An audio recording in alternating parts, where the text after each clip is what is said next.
So mga boss,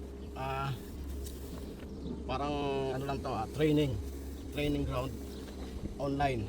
So nandito tayo ngayon sa 26 way hauling kasi nasa loob ng 50mm jack.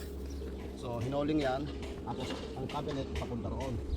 So ito yung lateral na galing sa bahay. So tinutok natin to sa naka-assign na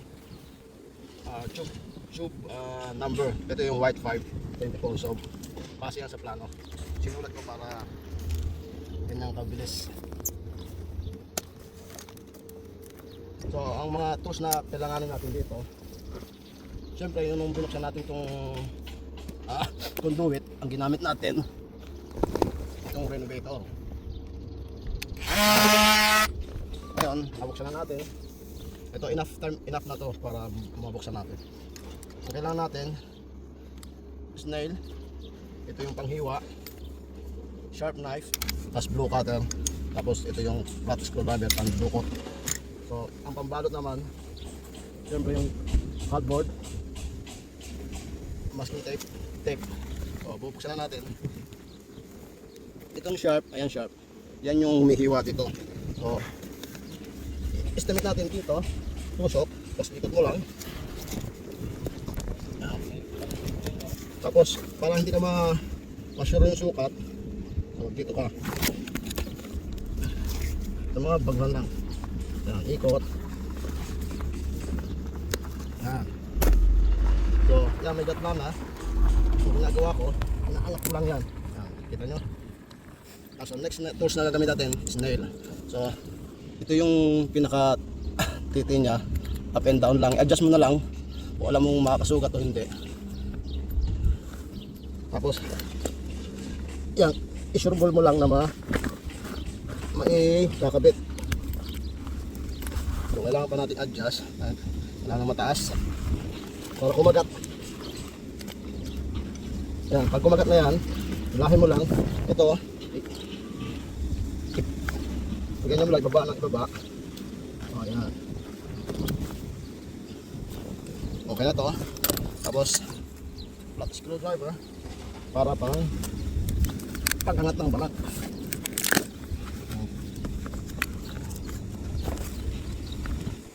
Putulin natin to para hindi sa gabal.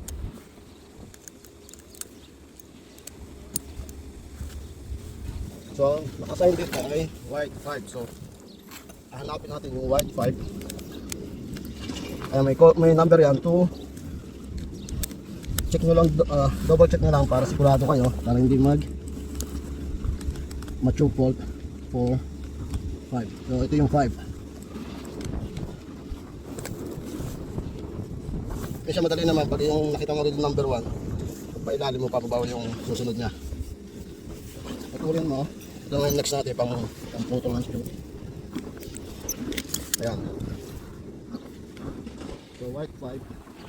Just double check.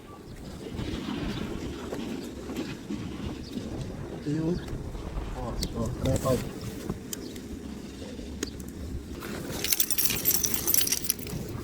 Tapos yung end of duct, yung pinaputulan, lagyan natin. Tapos sukatin mo to. Kailangan maganda yung pagkakabend. Tapos gatlaan mo lang tong itim. Ayan. Tapos bawasan mo ng konti. Kailangan to bilog na bilog para hindi umano yung fiber. Tapos tulak mo lang, guys. Ayan na, makikita nyo. Kung makapansin nyo, bakit papunta roon? Siyempre yung cabinet ang nagaling doon. So yung pinagputulan, end na yan, belt na yan. Double check lang natin ulit para sigurado tayo kasi ito yung number 6. Okay, dan lagyan ng tape. Ito yung pinagkakalak ng tape para hindi makawala. Ito.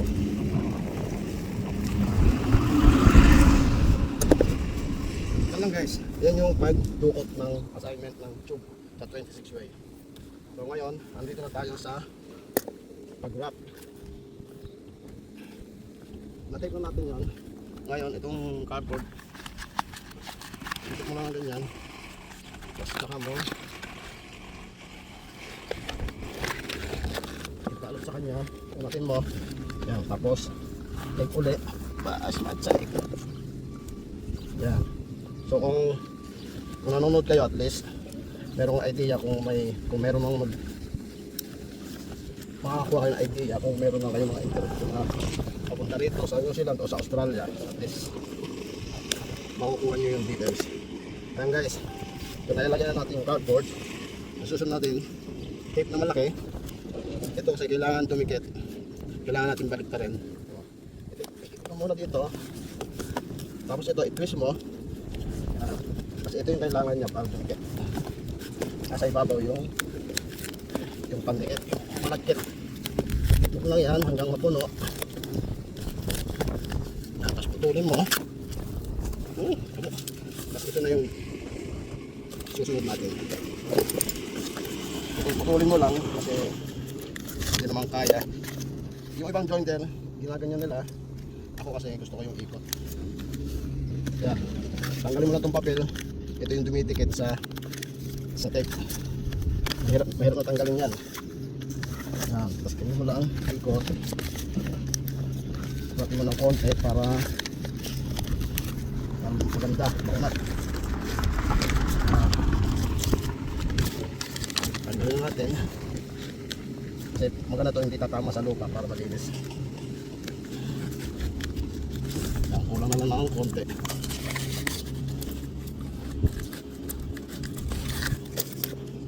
Guys, so tapos na tayo sa tube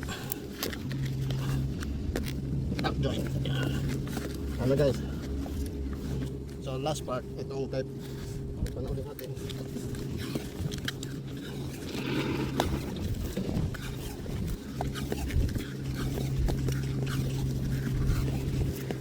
Yan, ganyan lang, paulit-ulit lang guys. Mga 26 way, 12 way or straight joint. Ganyan lang ang pagtutok. Pero straight joint, syempre straight talaga yan. Lahat ikakabit mo 26 way. Yan lang po guys. So, hoping na may nakukuha kayo idea. Ito pa guys, kung kailangan yung nipad syempre for safety, lagi kang nakaluhod.